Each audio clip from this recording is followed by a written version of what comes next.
that wasn't supposed to happen.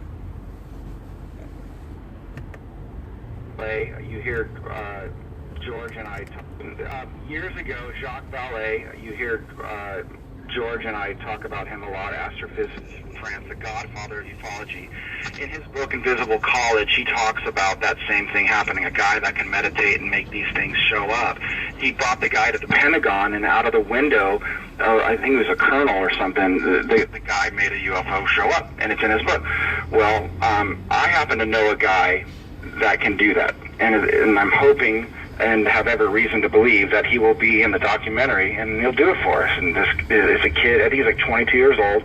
He lives in Los Angeles, and he goes out every Sunday and makes these orbs appear, because these things these little machines, just drones or whatever, just sit there and wait for somebody to do that meditation protocol, and then it senses the frequency of somebody wanting to see it, and then it decloaks itself for people to see. But this kid does it every Sunday. I've met him before, and I've seen all of the videos because they video it every time they go out. It's crazy. So when I went camping, my experience. So that was Tom DeLonge from Blink-182. Years ago. He's talking on Coast to Coast about a UFO experience he had, and also about UFO contact. And he mentions knowing somebody who does UFO contact in Los Angeles. Well, I'm currently going to work. As you see, I live in Los Angeles, and I do UFO contact in Los Angeles. If you go to my Instagram page, you guys would see what I'm talking about. But yeah, so Tom DeLonge talking about his new documentary here. I want you to listen to what he's saying one more time, pay close attention, and then we're going to get into the subject we're going to talk about today. I love looking at LA. I don't know why the camera won't focus on it. I want to show you guys that. Love the scenery of LA. Alright, so I'm going to play it one more time, pay attention to what he says, and then after that we'll get into the subject of today's video or radio or live stream, whatever this is, as I'm driving to work for 2 hours. I got a 2-hour trip to work every day, and I thought I'd do something with it. So let's get into today's subject. So pay close attention. Jacques Vallée, you hear George and I talk about him a lot. Astrophysicist from France, the godfather of ufology. In his book Invisible College, he talks about that same thing happening. A guy that can meditate and make these things show up. He brought the guy to the Pentagon, and out of the window, I think it was a colonel or something, the guy made a UFO show up, and it's in his book. Well, I happen to know a guy that can do that, and I'm hoping and have every reason to believe that he will be in the documentary, and he'll do it for us. And this is a kid, I think he's like 22 years old. He lives in Los Angeles, and he goes out every Sunday and makes these orbs appear, because these things, these little machines, just drones or whatever, just sit there and wait for somebody to do that meditation protocol, and then it senses the frequency of somebody wanting to see it, and then it decloaks itself for people to see. But this kid does it every Sunday. I've met him before, and I've seen all of the videos because they video it every time they go out. It's crazy. So when I went camping, my experience. Alright, so you heard him say about Jacques Vallée and the UFO contact, how I made a UFO show up outside the window.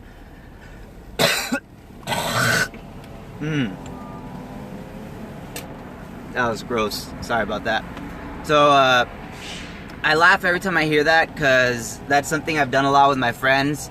They'll hear about the UFO work I'm doing, and then I'll go hang out with them and I'll explain it to them as best as I can. Then sometimes we'll have a sighting, and it'll be the most hilarious thing, because then they will be tripping, reacting to the sighting. So that's why I laugh when I see it. But yeah, getting back to the subject, I wanted to explain the scientific backings behind UFO contact and telepathy, because there are studies we've done in the past that point towards telepathy being an actual thing, and we've all actually experienced it in everyday life. And if you have animals, and hell, they experience it way more than any of us even know how to sense it. But some easy explanations between telepathy. Well, I'll go to the explanation part in a bit. First, I'll talk about the examples that people experience telepathy every day, but they just don't recognize it. and most of you probably do recognize it.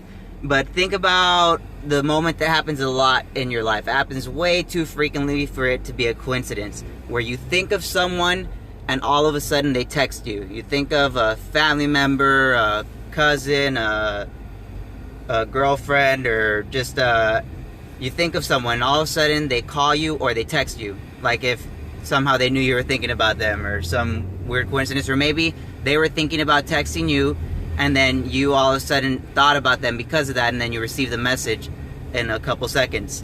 But that's one example people have of telepathy that's most common, that they just don't recognize. The perception of someone thinking about them or about to message them.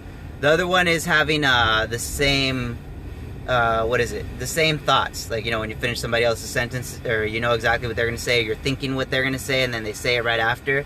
I've had that happen a lot when I was in school, and I would get so frustrated because I'd be thinking the answer for a question over and over and over again. And all of a sudden somebody would say the answer that I was going to say, but they wouldn't just say the answer, they would say the exact sentence and answer it the exact way I was going to answer it, word for word, as if they would read every thought or word that I was thinking. Or maybe I was just reading the words that they were thinking. I was stealing their answer, not even realizing it. Because, again, with telepathy, humans don't realize or know how to recognize yet whether it's a message from somebody else or if it's their own thought. But we have evidence that we can perceive it. Now, the evidence of it being real goes back. Let me turn off my radio. Sorry if that was annoying. The evidence of telepathy goes back to the Russians in World War II. The Russians did a very cruel test. I have a PowerPoint of all this stuff that I plan to upload later. I just have to record it, but I use this PowerPoint when I go to colleges and present it. But what the Russians did to see if telepathy was real when they were studying this is they got a rabbit, a mom rabbit, and they got her young, her babies.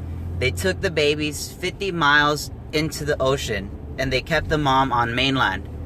They hooked up the mom's brain to electrodes so they could see what her emotional states were and what she was sensing. Now, the mom is on mainland, hooked up to electrodes.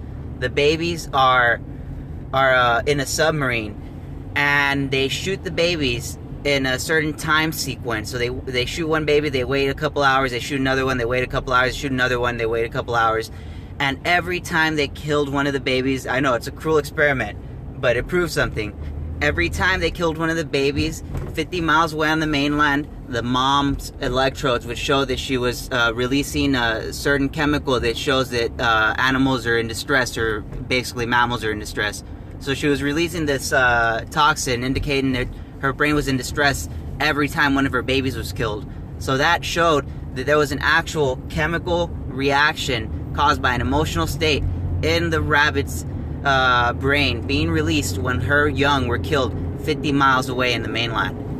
So that was some strong evidence pointing towards telepathy. Now, here's the evidence towards how it might work. Here's my theories on it, and from the understanding I know of the human body and what it does. A lot of you may know it or may not know it, but the human body actually emits a wireless field around it that is controlled by our heart. You probably all have heard it in school, but nobody ever really realizes the whole effect of what this means. So we have a wireless field around our body called an electromagnetic field. So it's an electromagnetic field that is shot out of our body, and can it be emitted further, or it can be emitted further away depending on our emotional state and how our heart is beating. So So the electromagnetic field is a field that emits out of our body, controlled by our heart. Our heart is controlled by our emotional states. Our emotional states is controlled by our thoughts. So in essence, if you follow that chain back, your thoughts control your emotional state, which controls your heartbeat, and that heartbeat emits out an electromagnetic field, which is a wireless field that is emitted out of our body that is projecting basically our thoughts. It's projecting our emotional state and our thoughts. It's what people talk about when they say they can see auras, but it's not all judo or bullshit. It's there's actual scientific backing to it, and you can actually see it with certain electroscopes or cameras, so you can see electromagnetic spectrums, and you can see when the field is stronger and when it's weaker. And when you study the human electromagnetic field, it shows it is stronger when it is in a positive emotional state, when it's not in distress or stressed out. So that's why one of the biggest things for UFO contact is meditation, but there's the scientific backing behind how our thoughts are projected and how we use them through meditation to project a clear thought. Because there is something that goes on in the human brain that makes it hard for a person who's not meditating to project a contact, and it's I like to think of it like a computer. It's when a person's thinking of too many things at once. You know, you go through your day and then you have a bunch of other thoughts that come into your head. So that's why one of the most important steps is to meditate and make sure you know how to clear your mind. So when you project the thought of contacting a UFO, you project just that thought. If you want to learn how to make contact, that's I have a video on that, or we can do it here. You can ask me in the comments and then I'll reply to it. But yeah, so that was the backing. That's my theory on how it's projected out. So we know that our body emits an electromagnetic field. We know that electromagnetic field is controlled by our heart rate, and we know our heart rate is controlled by our emotional states or our breathing or our thoughts. That's one big connection. Our breathing has a lot of control over how we think and how we're feeling. That's why one of the most common meditations, or everything in the simplest form of meditation, is about breathing, about breath. Once you control your breath, you control your body. Control your breath, you control your mind. Are the comments not working? Yeah. So I'm on my 2-hour drive for work. Thought I'd come on, do a little show, talk about UFO contact. This, my buddy Hans gave me this from the UFO events. We had a UFO event this weekend. If you saw the live streams about that, I have UFO footage. I need to cut it together. I want to make a compilation of the stuff we've caught in like the last 7 months. Sorry for the huge delay, but yeah, there is footage. I have to put it together, that way I can upload it and make it in a good way to present it, where it gives the date, the time we caught it. I want to get interviews from the people who saw it with me. I still got to go back and record everyone so I can make a nice comprehensive documentary of the last sightings of these past 7 months. So I get to put down location, time, eyewitness testimony, and then as many angles of the UFO footage as I can get, because I know there's a lot of the footage that I've caught that has multiple angles on it. There's some angles we caught with the telescope. Oh yeah, huge breakthrough also. I ordered a binocular adapter, so I'm going to be able to attach my phone during live streams to my big-ass binoculars. Let's see, do you guys want to see my big-ass binoculars? So that means during my live streams, next time I see a UFO, instead of just not being able to look up super high in the sky because the object's so far away, I'll be able to connect you guys to these bastards. So you're going to be able to see through that from my phone, so you'll be able to see good during the live stream. So that's going to be awesome.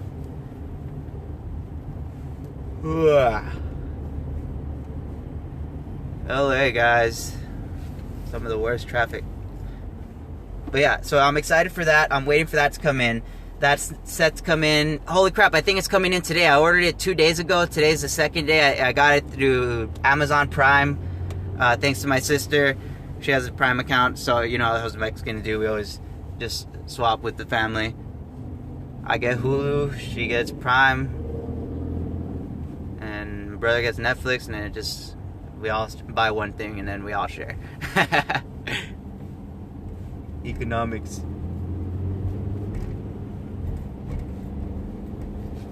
But I'm excited for that. We'll be able to record UFO sightings. I wish I had like a little scope here, so in case I ever saw something on the road I could show you guys. Because look, the focus on this thing is kind of hard. See, it's not even focusing on the cars. If I press it, I don't really know how to use this one, but if I put it on the binoculars, it'll be good because it'll do a better focus job. Like right now, it doesn't want to do selective focus where I can select and tell it to focus. It's just stuck on the alien. I don't know if I have to turn it more.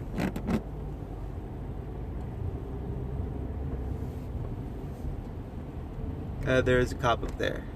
Copper. You guys want to see the piggy?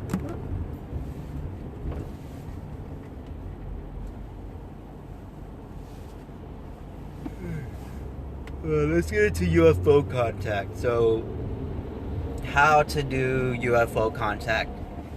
Before I ever got into UFO contact, I was meditating, studying meditation for 2 years. And I started with a simple form of meditation, which is, just breathing till you're not thinking anything. So you just think, all you're going to think is inhale and exhale. And you do that over and over again. Just inhale, exhale, inhale, exhale. And you keep doing that till your mind is clear. So you can do that even while you're driving to work. I do that a lot. While I'm driving to work, I will meditate because it's just literally breathing. You're just focusing on your breathing till that's all you're thinking of. Now, when it gets more complex is when you start doing like chakra meditations. That it's still just breathing, but now you gotta focus your breathing with your feeling. And this is where it gets confusing to explain. When I was learning it, I read this in a little pamphlet that I got from a book that my dad brought for me to practice with these little oils in them. But I think the oils just help get into it, but you don't need them. As long as you know how to practice the meditation, then you're good. But so what the meditation was in the little paper, it said I would breathe and synchronize my breathing with my chakra flow, which meant I had to learn to feel my chakras, and every time I inhaled, I had to feel the inhale from the chakra to the section it was at, and an exhale, which would be like the chakra exhaling the energy like a little lung. So you got 7 points of energy in your body, which are the 7 points of your chakras. And if you Google it anywhere on your phone, you'll see what I'm talking about. There's also more, and you could sense more of them. But when I started, I just tried to hit the first 7. But now I can play and sense the other and feel the other ones. But it's still practice, and it takes a long time to unlock any of these. Once you guys start practicing the chakra meditation, it's going to take a while before you feel the first one, and you're not going to know what you're looking for until you finally start getting a sense of it. But so the first chakra is at your tailbone, and what you do is when you inhale, you imagine energy being inhaled from your tailbone, absorbed into like a little energy lung, and then exhaled. And then you keep doing that over and over again till you feel it. And once you finally feel that energy, then you will try to activate the next chakra by doing that same breathing procedure after you breathe enough energy into your tailbone into the next chakra, which will be in your sternum, which is not your sternum, sorry, which will be where your belly button is at. So that's where the second chakra would be in your belly button. And it takes a while to get to that one. After that, you activate that one, you do the same practice, inhaling energy into it and exhaling it. I'm sorry if you're confused right now, but it's really hard to explain that part. That was just the Tibetan monk meditation. So you inhale and you exhale till you feel them. And then after a while, you will start feeling this energy flow. And now, every time I practice it, I can feel the energy actually flow through my body. And after I get to the crown chakra each time, I will hear a high-pitched meditation start to ring, which a lot of people describe as tendinitis. But what I've noticed is it only comes when I meditate, and it goes when I don't. It only started through meditation, not ever through like loud music. But so I'd see more as a heightened sense, because what I've noticed, when you pay attention to the frequency, you can hear when it's a higher pitched or lower pitched, and you also tune into it. But that's one of the practices through the chakra meditation. I'll probably have to make a better video explaining it, not a video where I'm in the freeway trying to explain it. But yeah, so when I started the chakra meditation, for 3 weeks, I practiced this meditation, not feeling anything, while sitting on my roof every day, waiting to see if something would happen.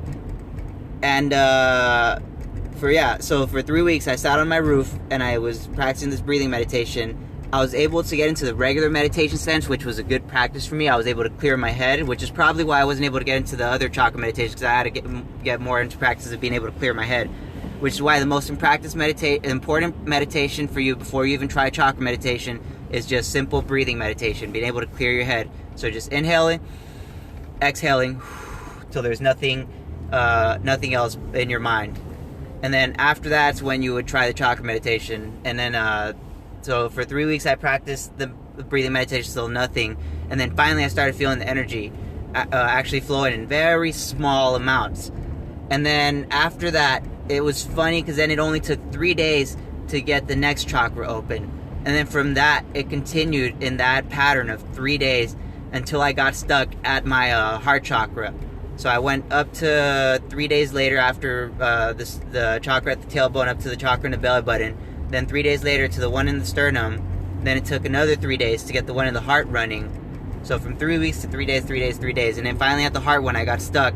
And it took me another 3 weeks to get from the heart chakra up to the neck chakra, and then after I got to the neck chakra, it took 3 days for the crown, and then 3 days for the pineal gland one, which is the center of the head, and then the crown one at the top of the head. It took a whole other year after that. That one took like 3 months. It took me forever to open up the last one. Even after 3 months, I didn't fully open it. I still don't think it's fully open. There was one day where I felt like this huge surge of energy traveled through while I was meditating.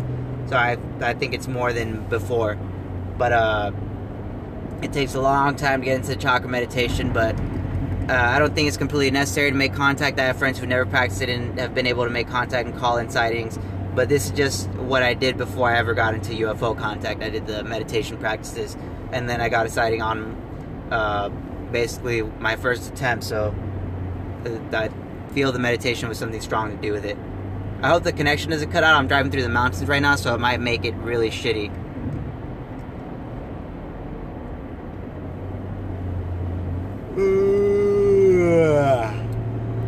Early morning drives. So I get into the meditation, and then 2 years later, I find the videos about UFO contact. Actually, I had seen a video about it before, but I never thought much about it years before this. My cousin showed me a video in like 2007 or something about a guy who said he could call UFOs down, and he did it in Vegas. He had the news come out and meet him at some park in Vegas on like ABC, and it went viral online. If you look for it, you'll probably find it if you look up ABC UFO sighting. So he calls out the news sighting to Vegas, and they record these orbs in the sky. It's similar to what we've gotten, if not the same thing, maybe. Because we came across it the same way through finding his thing. So he calls down the UFO, and it was a hilarious clip, and I didn't think much of it because it was so funny. I thought more of the humor of the reporter calling his producer saying, yeah, so we came out to this park to see this man who said he called down UFOs, and then all of a sudden there's this UFO. Yeah, there's a UFO in the sky. So the reporter's telling that to his producer, flipping out, and then the camera guys saying, yeah, I'm recording on the camera right now, and they have the actual footage of it on the news cameras. So it wasn't even any camera that the other guy had, it was just the actual news cameras that recorded these objects. So then years go by, I forget about that, I get into the meditation, then I find a video of another guy named Prophet Yahweh who says, or not Prophet Yahweh, so that was the first guy. His story went crazy, that guy went something like crazy, that guy went bleh. But then I find this video of a man named Robert Bingham, and he's doing these events in LA, contacting UFOs and bringing people in like mass numbers to see them. I'm like, what a freaking genius, perfect way for disclosure. If there was events like this everywhere, all around the world, then people were able to go to them, to their public parks, and see the UFOs with their own eyes, then there's no question whether they exist or not once everyone has their own first-hand sighting. Because I used to believe in UFOs before I ever saw them, but you never truly believe until you see it with your own eyes, which is the same thing that happened to me. I would see the videos, and there would be that question whether it was still a possibility of it being real or not. But after I had my first sighting, that's when you finally have no question about it, whether there's other life or other conscious or a higher form than just us in existence. So that's why I thought the events were a perfect idea, and I went to one of them. I saw the objects at his events. Then I went home, hopped on my roof a couple days later. Actually, right after that event too, I hopped on my roof, tried it, and then there was an object at my house. And then at first I was questioning whether it was just a coincidence or why I was there. So after the first event, I tried it at my house. Then I tried it again the next day, and then the next day, and I continued to get a sighting every day in a row. And after the third day, you think this is way too often to be a coincidence. So after the third day is when I finally started getting more into believing it. And then I finally believed it after, even more after we had our first fleet sighting, which was at one of our events we had around almost a year later from that. But I'll get into that part later. So for a whole year, I'm just contacting these objects and watching them come over my house. I'm not recording them. I'm not telling anyone because I don't want anyone to know what I'm getting into. Oh, hey, comments. Let me just read this. Yeah, I always fall fall right out of the gate with meditation. Yeah, meditation is one of the hardest things. I noticed when you get really into it, the second you start trying to define your meditation and put words to it or understand it, that's when you lose it. You can't try to understand the meditation, you just have to experience it and keep flowing. That's one of the hardest things. One of the hardest things I find too, trying to continue the meditation experience. But you can get pretty far. It just sucks because you want to understand it. You know, it's what we're taught. It's probably one of the biggest brainwashes humans are given. To try to understand everything, fill your cup instead of just experiencing and letting your cup flow. Cup of energy or cup of information or knowledge. Once you think you know everything, that stops you from learning and understanding more. I forgot what I was talking about. Alright, the freeway took my mind. That's little Oliver on the dashboard. Sorry if the quality is so crappy. I hope it's not. I'm supposed to have high-speed 4G and I just updated my phone so it should be faster, but I don't know how it's gonna flow. But yeah, I was talking about the meditation, how I got into it. So for a whole year I was just me and my dad watching it. And of course my dad was the only person I told, because the reason I even was into UFOs was because of my dad. He's a medium, and I've seen him do insane miracles where he's find people who've been kidnapped or run away from home, and he would just he'll drop a description of their location. Somebody will know what he's talking about, and then they will go find where this person is hiding without my dad ever seeing them, knowing them, or having any like hacking technology or equipment even before any of that era. He's like almost in his 60s, so he's been doing this before the day of the internet. But I've seen crazy things happen with him, and that's what had the possibility of UFOs in my mind as something that could actually be real. Oh, look, more skyscrapers. I think we already passed most of the LA ones. Now I'm just driving to work, and on Ventura. Where am I going from Ventura? Shit, I got a little lost. I'm better meditating with binaural beats, like your explanation on the chakras. That I'm gonna have to read that later. That's hard to read. Hollywood. So I'm trying to see what street do I take next. Lancashire, Cahuenga, 101. There we go. So I take the 101 to Ventura. Sorry, I was lost for a quick second. Scratch that.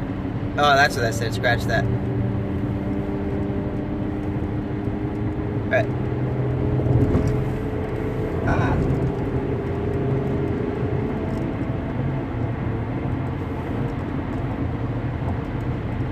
Oh, explanation on activating the chakras. Grazie. That was not my explanation. That's the Tibetan monks' explanation. So I can't steal their cred. I read it off of one of their pamphlets, practiced it forever until it finally worked. Oh, and crazy, more awesome things happened after that. Like, have you guys ever heard of aerokinesis or telekinesis? I know I talked about telepathy, but I got into practicing that other stuff when I was really into meditation, and I had the most insane experiences. You can still practice them, but back when I had more free time and I wasn't working a full-time job, I was able to put a lot more time to get a lot further than where I can right now. I can still get back into it. I just need to focus my time in on it again. Where am I going?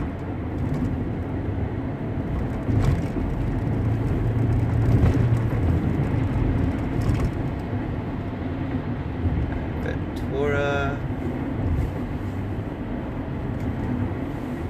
And this will take me to the 405, I think. I think so.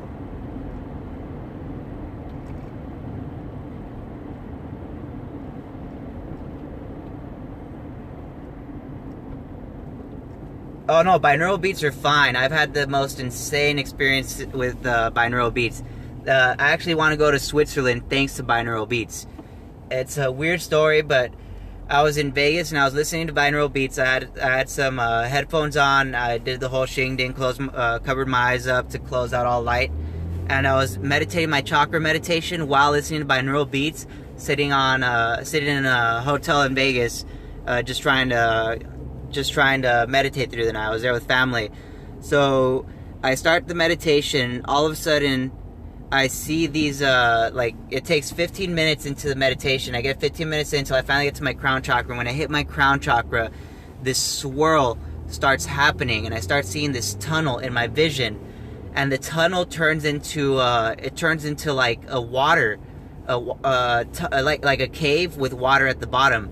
So all of a sudden, it turns from a swirling tunnel to a cave, and I'm seeing an opening at the end of the cave.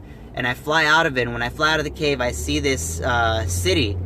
So this is a vision during binaural beats. So I see this city after I fly out of the cave, and I see this city next to stagnant water. At first, while I was having the vision, I thought it was ocean, but later, realizing after the vision was over that the water was stagnant, that it must be some kind of lake.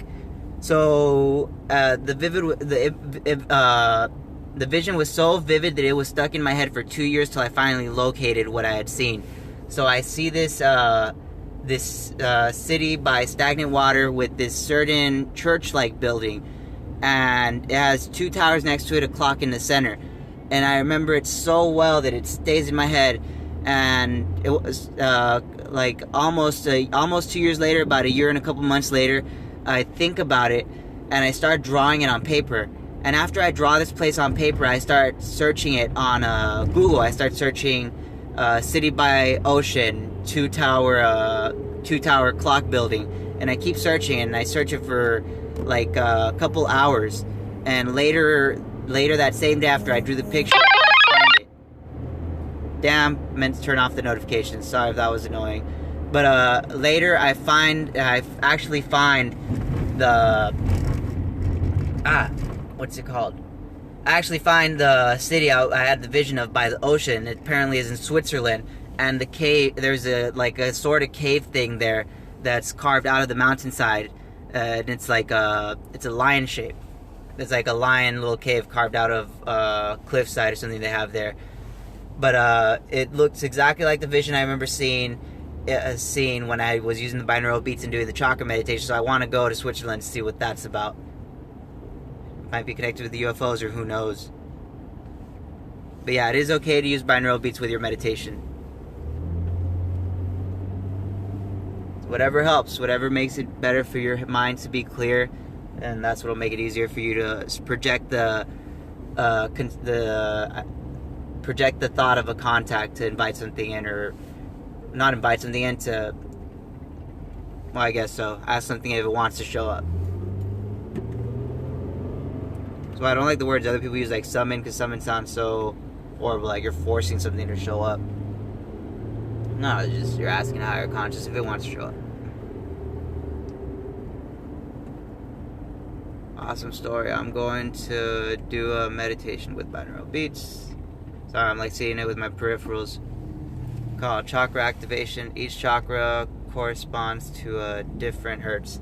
Nice! Is that like online or anything? I'm down to practice that one. If you could like email me a link or something. I was thinking of actually making a device like that. I'm thinking of making like a device that goes along your spine to every chakra with these resonant speakers. These new speakers that were invented that shoot the frequency directly out in one direction. So you can direct it into the center point where your chakra would be, line it along your body, and then shoot out the hertz as you meditate with your chakras to help line up. I figured it'll be the same like the oils that I use. It'll just help center the areas of your chakras so your body knows how to feel them, so you can better focus your energy through those areas. More stabilizing their frequency to what they're supposed to be. Just like what you described, that meditation. That'll be cool to throw in towards the thing I want to build. If I see what hertz they're practicing with, and then see what their meaning behind them is. And then I can correlate it to what I want to do with the spine attachment I want to build. Should we do any type of protection? What I always did is, one of the first things I learned during meditation was you project your electromagnetic field, you breathe through your chakra meditation, and then after you have that field projected, I usually say to only allow inside through this field what is positive, what does not affect me in a positive way, to send it back to where it came from, or to not be able to see you.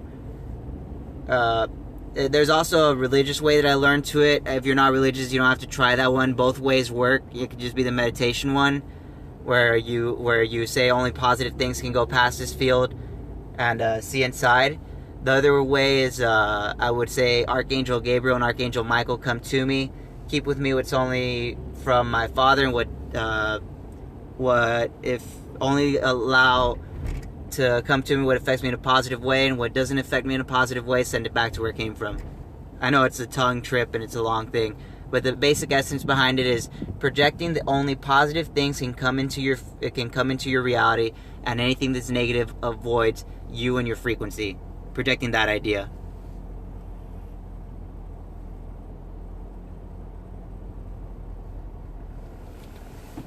Yeah, that happens a lot. That's why meditation is a very important thing to keep practicing, because even after you meditate and you hit certain levels, you can still fall back if you're not constantly keeping up with your meditation or remembering to keep your mind wiped. One big thing with the human mind, I find that it's a lot like computer, or like your phone. And then your computer and your phone will start to freeze when you open too many programs or too many apps. An app on a phone is a program on a computer. A computer on a program on a computer is an app on a phone. An app and a program on a computer and a phone are equivalent to a thought in a human head. When we think of every time we think of a new thought or we open up a new thought, we're opening up new programs or apps in our mind, equivalent to those. So when you have so many thoughts open at once, or so many things on your mind will freeze just like a computer, because it has too many programs, aka thoughts, running at once. So when you're thinking too many thoughts at once, you will freeze up your mind. You will not be able to concentrate or even run your body properly, like your chakra flow or your health. That's one of the first things that starts going, is your health. So meditation is very important for a lot of things, not just UFO contact. It goes beyond that concept. I've used it before, UFO contact, for healing and a lot of other things. Grazie. I work with computers, so I always try to connect to them for my best understanding of what I'm trying to currently comprehend. But we made computers, so it's not that far-fetched of an idea that we built them exactly like our mind. They get frozen just like our mind. The next step is supposed to be a quantum computer, which will still be able to get frozen, because we'll just make more complex programs, and we'll probably have a new word for them.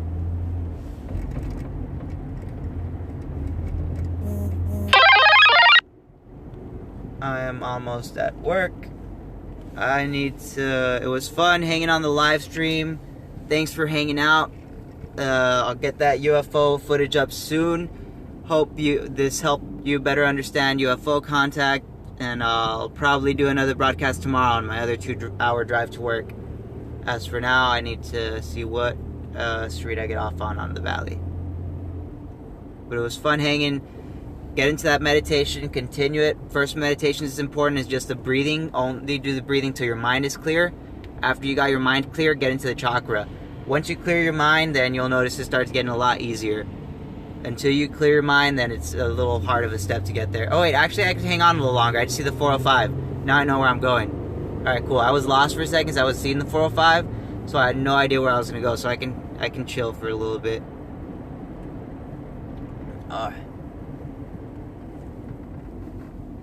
Oh yeah, are we having a UFO event this weekend? What's this weekend? Today is the 20th. I think we might have one this week. Look, I was going to say it like a German. I was going to say weekend. This weekend, like a German accent. Weekend. When that auto voice. Where the hell am I? This traffic is insane. Have a lovely day. Cheers from Scotland. Oh my god, you're all the way in Scotland. You gotta get UFOs out in Scotland. That would be badass. How does the world so broad? Can't believe you're all the way in Scotland and you just saw my live stream all the way over from Los Angeles. What kind of world are we living in? This is awesome. Have a lovely day.